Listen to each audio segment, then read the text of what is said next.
नमस्कार, हूनबिल टीवी देख रहे हैं आप। मैं हूं आपके साथ विशाल गर्ग। खबरों की शुरुआत करेंगे इस वक्त की बड़ी खबर से। देहरादून से बड़ी खबर मिल रही है। चारधाम यात्रा के लिए बढ़ेंगे पंजीकरण केंद्र। सीएम धामी के निर्देश पर बढ़ाए जाएंगे पंजीकरण केंद्र। आज से श्रद्धालुओं को मिलेगी पंजीकरण की सुविधा। हरिद्वार, ऋषिकेश समेत कई जगहों पर बढ़ाए जाएंगे पंजीकरण केंद्र। चारों धामों के दर्शन के लिए अनिवार्य है पंजीकरण। तो बड़ी खबर आपको बता रहे हैं, जहां पर पंजीकरण की संख्या अब बढ़ाई जाएगी, क्योंकि जिस तरह से हाल फिलहाल में भी देखा गया है कि उत्तराखंड में श्रद्धालुओं की तादाद दिनों दिन बढ़ रही है। और ऐसे में इससे पहले देखा गया था कि जद्दोजहद काफी करनी पड़ रही थी लोगों को, श्रद्धालुओं को पंजीकरण के लिए, लेकिन अब ऐसा नहीं करना पड़ेगा। अब पंजीकरण अनिवार्य रूप से ले सकेंगे, क्योंकि अब पंजीकरण केंद्रों की संख्या भी बढ़ाई गई है। तो बड़ी खबर आपको बता रहे हैं, जहां पर चारधाम यात्रा के लिए पंजीकरण केंद्र बढ़ाने के सीएम धामी ने निर्देश दे दिए हैं। और पंजीकरण केंद्र पर आज से श्रद्धालुओं को पंजीकरण की सुविधा भी मिलेगी। हरिद्वार, ऋषिकेश समेत कई जगहों पर पंजीकरण केंद्र बढ़ाए जा रहे हैं, जहां पर चारों धामों के दर्शन के लिए अनिवार्य पंजीकरण है।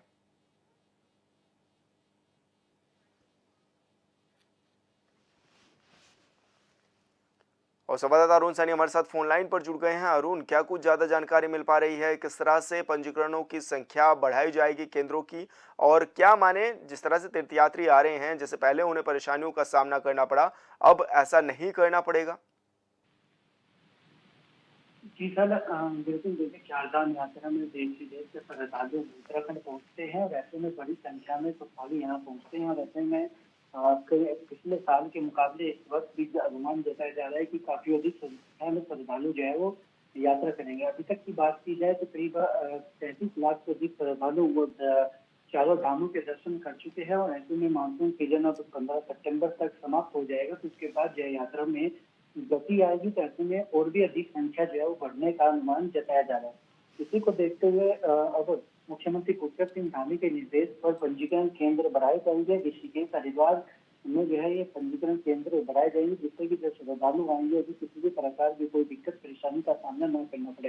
क्योंकि जब यात्रा शुरू हुई थी तो यात्रा के शुरुआती दिनों में देखा गया था पंजीकरण को लेकर काफी समस्याएं या श्रद्धालुओं को हुई थी, जिनमें जिन्हें कई कई दिनों तक इंतजार भी करना पड़ा। कई श्रद्धालु ऐसे भी थे जो बिना यात्रा किए ही जिन्हें वापस भी जाना पड़ा।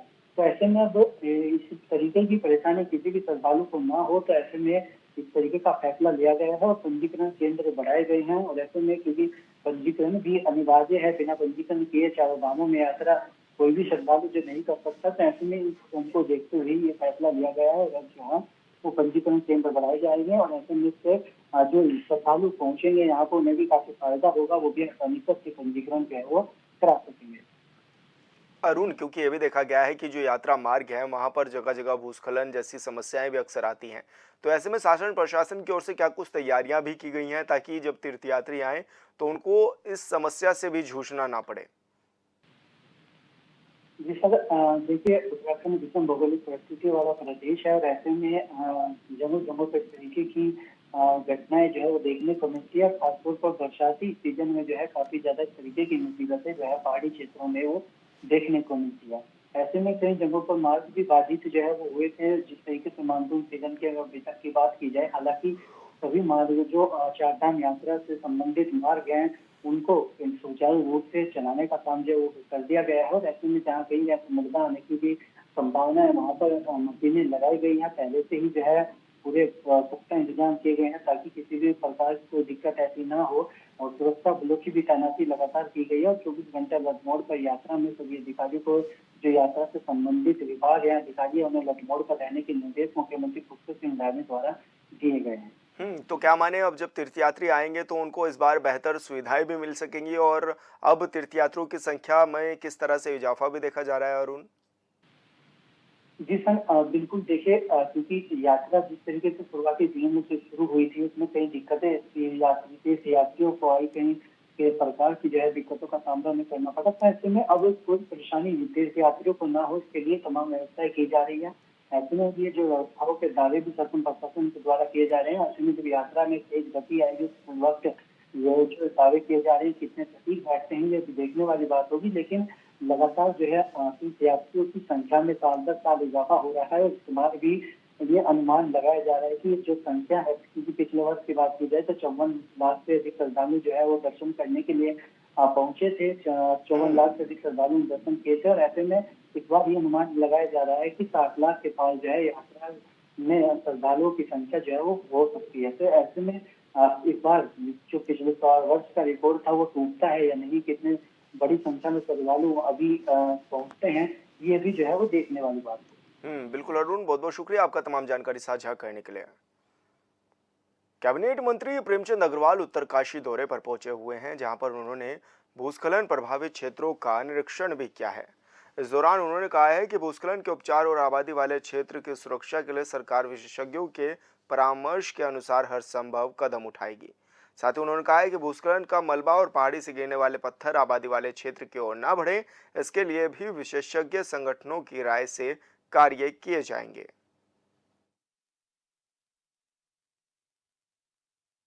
कर्नावत में जिस प्रकार की समस्या भी सामने आई है और आप जानते हैं सरकार इसके लेके बहुत गंभीर है। जब ये सूचना प्राप्त हुई तो अगले दिन हमारे आपदा सचिव यहाँ पे आके उसका निरीक्षण करके गए और अब हमारी एक सर्वेक्षण की टीम जो यहाँ पे आ चुकी है, लगातार वो सर्वे कर रही है। उसमें PSDC और दूसरी जो हमारी सर्वेक्षण टीम है वो लगातार इस जगह पे अभी मौजूद भी है। उनके द्वारा भी मुझे भी बताया गया कि वो अभी जहाँ से ये पत्थर गिर रहे हैं, मलबा गिर रहा है, तो वो वहाँ तक गए। तो कुछ उन्होंने सुझाव दिए हैं, तो हम ये मान के चलते हैं कि जैसा उनकी रिपोर्ट आएगी उसके पश्चात सरकार फिर उसके अग्रेतर कार्रवाई करने के लिए हम लोग ये मान के चल रहे हैं कि 2 दिन बाद जैसी रिपोर्ट आएगी फिर तत्पश्चात इसकी ट्रीटमेंट भी करेंगे। उत्तराखंड की राजनीति में एक बार फिर से सत्ता पक्ष और विपक्ष आमने सामने आ गया है, लेकिन इस बार मामला बॉर्डर इलाके से जुड़ा हुआ है, लिहाजा संवेदनशील भी है। आरोप है कि बीजेपी के विधायक के भाई को 40 जिंदा कारतूस के साथ नेपाल बॉर्डर से गिरफ्तार किया गया है और सरकार मामले को दबाने की कोशिश कर रही है। ये घटना अत्यधिक चिंताजनक है और ये और चिंताजनक हो जाती है जब हम देखते हैं कि सत्ता प्रतिष्ठान देहरादून से दिल्ली तक इस घटना को दबाने की कोशिश कर रहा है। इसको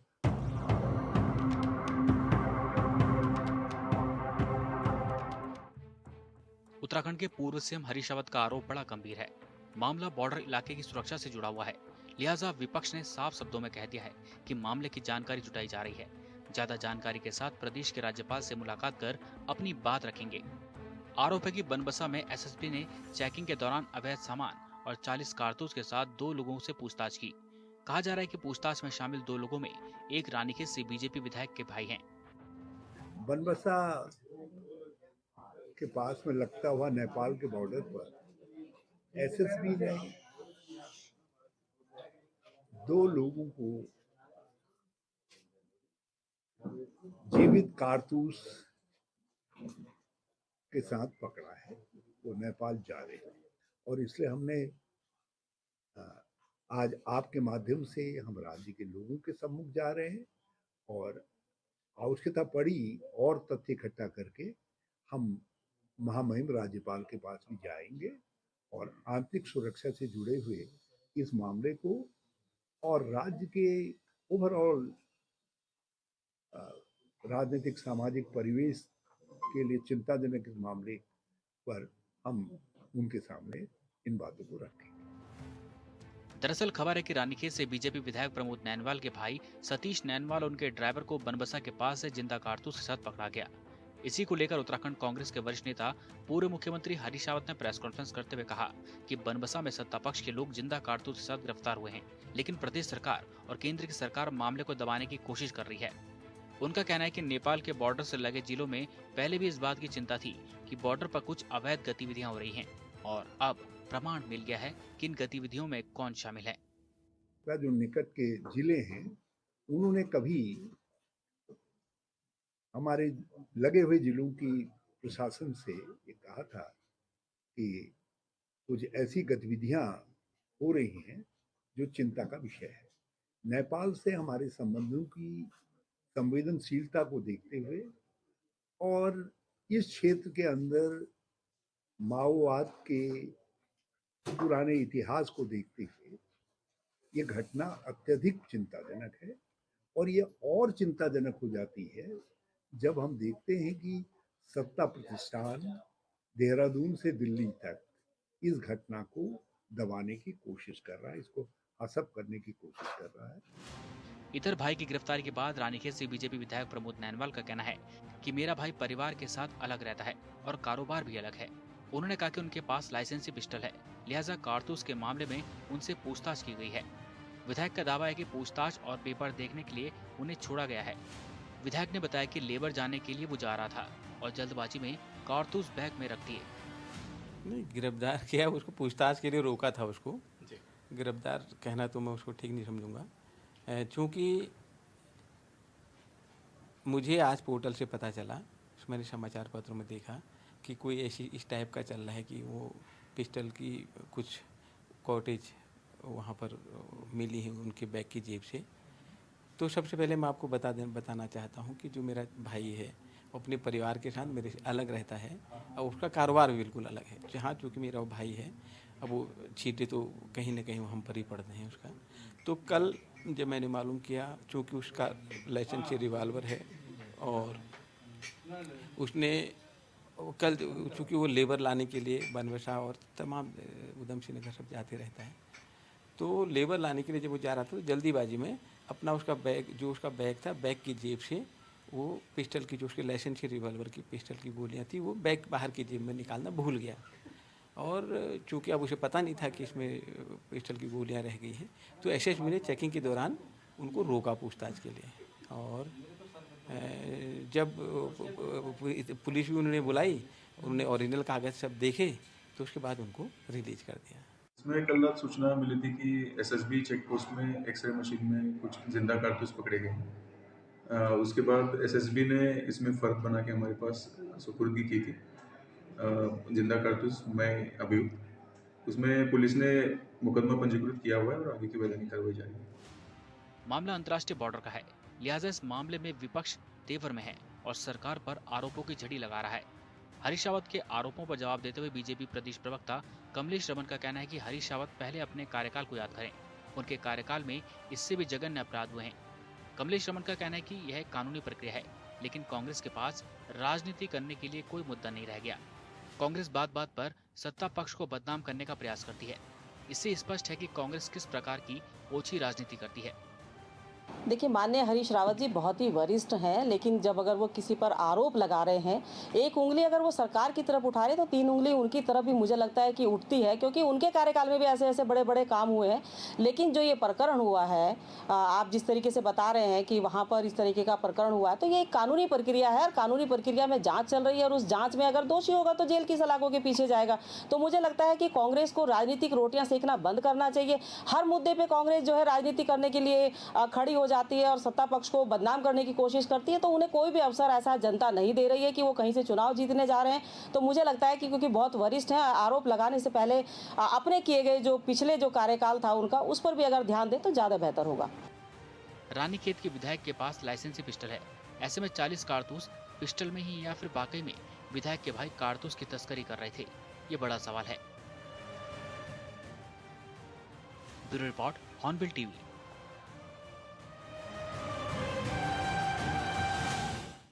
और यहाँ रुके छोटे से ब्रेक के लिए, जल्द होंगे हाथ। रानीखेत में विधायक के भाई को एसएसबी ने अंतर्राष्ट्रीय सीमा से कारतूसों के साथ गिरफ्तार किया है, जिसके बाद एक बार फिर से सियासत गर्मा गई है। कांग्रेस मामले को लेकर बीजेपी पर हमलावर हो गई है। वहीं कांग्रेस प्रदेश अध्यक्ष करण माहरा ने निशाना साधते हुए कटाक्ष किया है। उन्होंने कहा है कि बीजेपी विधायक के भाई को 40 कारतूसों के साथ भारत नेपाल सीमा से गिरफ्तार किया गया है। प्रशासन और पुलिस विधायक के भाई को बचाने में जुटी हुई है। करण माहरा ने सवाल उठाए हैं कि क्या कोई कारतूस लेकर दूसरे देश जा सकता है। देश की सीमा लांघी जा रही है, लेकिन प्रशासन लाइसेंस दिखाने का समय दे रहा है। आज अस्पतालों का हाल आप देख लीजिए, अगर का पाप का गड़ा भर गया और आज एक और घटना सामने आई है। रानीखेत के विधायक प्रमोद नैनवाल जी के छोटे भ्राता सतीश नैनवाल जी कल इंटरनेशनल बॉर्डर पर सशस्त्र सीमा बल के द्वारा पकड़े गए हैं। 57 बटालियन ने इनको पकड़ा है। कारतूस इनके पास से पकड़े गए हैं, वो भी जिनकी संख्या 40 है। प्रशासन और पुलिस उनको बचाने में लग गई है। ये कहा जा रहा है कि उनको समय दिया गया है कि वो लाइसेंस दिखाएं। मैं पूछना चाहता हूं कि क्या ये एक नजीर नहीं बन जाएगी कि आदमी गोलियां सप्लाई करेगा, अवैध सामान सप्लाई करेगा, पकड़े जाने पर वो कहेगा कि अब लाइसेंस मैं फलानी जगह छोड़ के आओगे, मैं लाइसेंस दिखाता हूं। और क्या इंटरनेशनल ट्रीटी में ये भी तय है कि आप भारत के लाइसेंस को लेकर ये गोली बारूद लेके दूसरे देश में जा सकते हैं? क्या देश की सीमाएं नाप सकते हैं आप? बागेश्वर में पुलिस अधीक्षक ने कार्यभार ग्रहण किया है, जिसके बाद उन्होंने प्रेस कॉन्फ्रेंस भी की है। आपको बता दें कि चंद्रशेखर आर घोड़के को बागेश्वर में नई जिम्मेदारी मिली है, जिसमें उन्होंने ये कहा है कि समाज और युवाओं को नशे से बचाकर उन्हें मुख्य धारा से जोड़ना उनकी प्राथमिकता में रहेगा। साथ ही कानून और ट्रैफिक व्यवस्था, साइबर अपराध, महिला सुरक्षा, स्कूल, कॉलेजों, कस्बों में बृहद स्तर पर जन जागरूकता अभियान भी चलाया जाएगा। इसके अलावा एसपी ने अपराध नियंत्रण को लेकर अपनी प्राथमिकता रखते हुए जनता के हित में कार्य करने और बागेश्वर पुलिस की छवि को और अधिक बेहतर बनाने की बात भी कही है।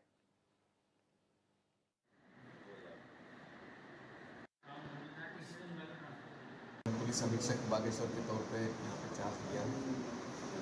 बागेश्वर में आकर यहाँ पे हमने चार्ज लेकर एक अच्छी फीलिंग हमें महसूस हुई है और मैं ये उम्मीद दिलाना चाहता हूँ कि हमारे ज़िले के सभी नागरिक, सम्मानित नागरिक, इनको सुरक्षा मुहैया कराना, उनकी जो भी समस्या है, पुलिस के पास जो भी उनकी समस्या आती है उसका त्वरित निराकरण करना या फिर उसको सुलझाने का।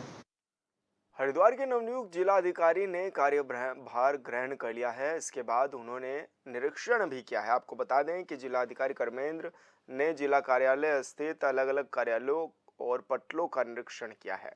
डीएम ने अभिलेखागार निरीक्षण के दौरान निर्देश दिए कि अभिलेखागार को अच्छी स्थिति में रखा जाए, साथ ही नियम अनुसार बिडिंग कराई जाए। इसके अलावा डीएम ने जिला कार्यालय में आने वाले व्यक्तियों के बैठने की क्षमता बढ़ाने के निर्देश भी दिए। डीएम ने कहा है कि जिला कार्यालय में आने वाले सभी फरियादियों की समस्याएं पूरी शालीनता के साथ सुनी जाए, उनका निस्तारण किया जाए।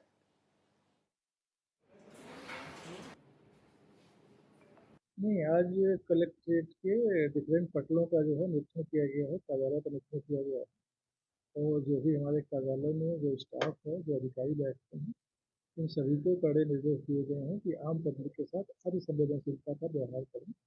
जो भी पब्लिक उनके साथ मिलने आती है, उनकी समस्याओं को सुने और सुनकर उनका समाधान करें। जो पत्रावलियाँ हैं वो किसी पटल पर लंबित न रखी जाएँ, अभिलेखागार को अच्छी स्थिति में रखा जाए, अभिलेखों की नकल लेने में किसी को दिक्कत ना हो। बाकी जो आम पब्लिक है उनके बैठने की व्यवस्था भी थोड़ी सी ठीक की जाती है।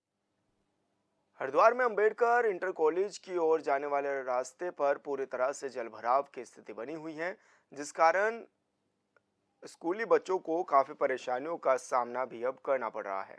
आए दिन छोटे छोटे बच्चे कीचड़ में फिसल कर गिर जाते हैं, जिससे चोटिल होने के साथ साथ बच्चों के कपड़े भी गंदे हो जाते हैं। स्कूल के प्रधानाचार्य ने बताया है कि इस सड़क को लेकर कई बार ग्राम प्रधान और संबंधित अधिकारियों से मुलाकात की गई है, लेकिन अभी तक आश्वासन के अलावा कुछ नहीं मिला।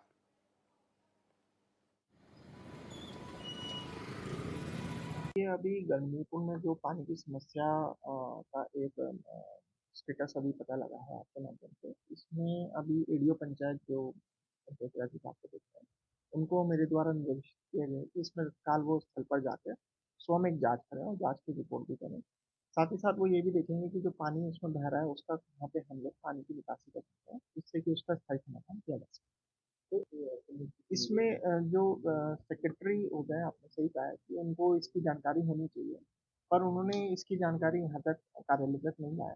तो ये भी हो सकता है कि उन्होंने अपने ग्राम पंचायत को इसको प्रस्ताव में रखा हो, तो वो सारी चीज़ें अभी एडीओ पंचायत को निर्देशित किया गया है, तो सारी चीज़ें उसको देख के आवश्यक कार्रवाई करें। समस्या तो यहाँ काफ़ी सालों से चल रही है। मेरे विद्यालय के बच्चे हैं, उनकी यूनिफॉर्म्स इतनी गंदी हो जाती हैं कि अब पूरा रास्ता पानी कीचड़ से भरा हुआ है। बच्चे भी रोज परेशान होके कहते हैं कि मैडम इस रास्ते को ठीक करवा दो। मैंने एप्लीकेशन भी दी थी एक बार इस रास्ते को लेके। थोड़ा सा गरीब परिवार के बच्चे हैं और गरीब समाज का ही विद्यालय है। थोड़ा सा इन बच्चों के फेवर में अगर विधायक या प्रधान जो भी कुछ कर सकता है तो करे। प्लीज मेरा आग्रह है, इन बच्चों के लिए थोड़ा सा ये कर दें, रास्ता बन जाए बस। नहीं, प्रधान जी के पास एक बार ये हमने भिजवाया था प्रस्ताव कि थोड़ा सा इस रास्ते को देख लें। ज्यादा नहीं, जितने में बच्चे आते हैं इतना इतना ये सही हो जाए बस। उसके टेंडर लग चुके हैं देखिए वो 98 लाख का रोड था, उसमें बिलों से लोगों ने उठाने का वो जो है टेंडर हुआ था, बट वो जो रोड रुका कुतुबपुर का वो पानी की लाइन की वजह से रुका था, वहाँ पे उस वक़्त पानी की लाइन बन रही थी। अब वो कार्य अब उसकी टेंडर दोबारा लग गया है और वो कुतुबपुर तक पूरा बसासत तक आएगा। वो जो रोड हमारा आया था वो बसासत में रोड बनने के लिए आया था कि बाहर का तो हम कैसे भी करा लेंगे और मैंने 3-4 बार उसमें वहाँ पे टाइल्स लगवाई भी हैं, पथरी पुल से लेके कुतुबपुर तक और वो कुतुबपुर तक पूरा आएगा और उसका एक टेंडर आपका पूरनपुर में भी लगा है। 19 सालों से लड़ रहे हैं विस्थापन की लड़ाई, पर शासन प्रशासन को आज तक हमारी याद नहीं आई। कुछ यही कहना है उत्तरकाशी के भलड़ गांव के ग्रामीणों का, जो कि गुहार लगाकर पूरी तरह थक चुके हैं और अनिश्चितकालीन धरने पर भी बैठ गए हैं। क्या है इनकी मांग, इस रिपोर्ट में देखिए। मुर्दाबाद, मुर्दाबाद।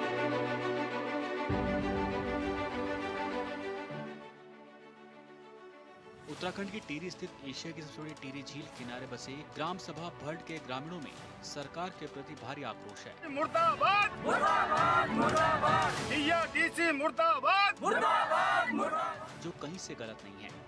गांव के लोगों का कहना है कि झील की वजह से जमीन धंस रही है, मकानों में दरारें पड़ रही है, कोई सुनने को तैयार नहीं। लिहाजा गांव के लोग 12 से ज्यादा दिनों से झील के किनारे ही अनिश्चितकालीन धरने पर बैठे हैं। यहाँ पे विगत 12 दिनों से हम यहाँ पे अनिश्चितकालीन धरने पे बैठे हुए हैं और ग्राम सभा भड़गांव के विस्थापन की मांग को लेकर हम यहाँ पे धरने पे बैठे हुए हैं और सभी ग्रामीणों का कहना ये है कि इस बार हम आर और पार की लड़ाई लड़ रहे हैं। जब तक हमारा गांव विस्थापित नहीं हो जाता तब तक हमारा अनिश्चितकालीन धरना भी जारी रहेगा। और जैसे कि आप देख ही रहे हैं कि यहाँ पे टिहरी झील का जो जलस्तर है वो लगातार बढ़ रहा है और कल तक संभवतः यहाँ पे धरना स्थल पे टिहरी झील का जलस्तर आ जाएगा और जिसके कारण यहाँ पे सभी ग्रामवासी जल समाधि हेतु बाध्य होंगे अगर हमारी मांगों पे सकारात्मक कुछ निर्णय नहीं लिया गया। टिहरी झील को लगभग 20 साल पूरे होने वाले हैं, लेकिन विस्थापन की बात करें तो टिहरी झील से लगे आसपास के गांव का विस्थापन, पुनर्वास, मुआवजा पूर्ण हो चुका है। लेकिन झील से लगा हुआ भल्ड गांव, जो कि उत्तरकाशी जिले का अंतिम गांव है, वहां के कुछ परिवारों को विस्थापित कर दिया गया था, पर लगभग 50 परिवार आज भी विस्थापन के लिए लड़ाई लड़ रहे हैं। मामला ये है कि भंडारी जी के हाथ पे वो जो रिपोर्ट है 2013 के जो वैज्ञानिक ने रिपोर्ट बनाई है, उस टाइम प्रीतम पवार जी कैबिनेट मंत्री थे और हमारे जिला अधिकारी महोदय ने जो जिस टाइम 2013 में उत्तरकाशी आपदा आई थी उस टाइम जो है ये वैज्ञानिक को भेजा था। तो 2 दिन तक वैज्ञानिक यहाँ रहा है, उन्होंने जो है हर जगह यहाँ मशीन लगाई है। इस धरती पे जो है उन्होंने हथौड़ा बजा बजा के जो है इसकी जाँच की है और ये जाँच करके उन्होंने जो है लिख के दे रखा है इस सब शब्दों में कि भल्डगांव झील में कभी भी समा सकता है, इस बात से इनकार नहीं किया जा सकता है। और आज ये दिन हमें देखने को मिल रहा है और शासन प्रशासन तभी इस बात को गौर नहीं कर रहा है। शासन प्रशासन क्या बोल रहा कि हम तो इसकी जो है जांच करवा रहे हैं। तो मैं तो यही कहूँगा सर कि ये लोग जो है हमारे जो है जनहानि कर रहे हैं और हमारी अनदेखी कर रहे हैं और हमारे साथ सौतेला व्यवहार किया जा रहा है यहाँ पर, क्योंकि ये उत्तरकाशी से सटा हुआ गांव है। परसों जिला अधिकारी महोदय वहाँ गए मदनी की में, उनका भी यही था मसला जो हमारा है यहाँ पर। ऐसे वो भी झील के किनारे बैठे थे, वहाँ पर जिला अधिकारी महोदय ट्रॉली से बाकायदा अपने आप गए डीएम साहब, और डीएम साहब ने जो है उनकी मांगों को पूरा किया है, वहाँ विस्थापन करवाया है उनको, उनके लिए बोला है कि तुमको हम विस्थापन कर देंगे। और भल्डगांव में आज 12वें दिन है, हमें भल्डगांव में उन्होंने एक दर्शन भी नहीं दिखाया अभी तक यहाँ पर। वो तब आएंगे जब यहाँ की जनता जो है डूब जाएगी, मर जाएगी। वैज्ञानिक रिपोर्ट की जांच के अनुसार पाया गया कि इस गांव में झील के पानी से खेत खलियानों में दरारें आ चुकी है। निकट भविष्य के और फिलहाल इस बुलेटिन में इतना ही। आप देखते रहिए हॉर्नबिल टीवी। नमस्कार।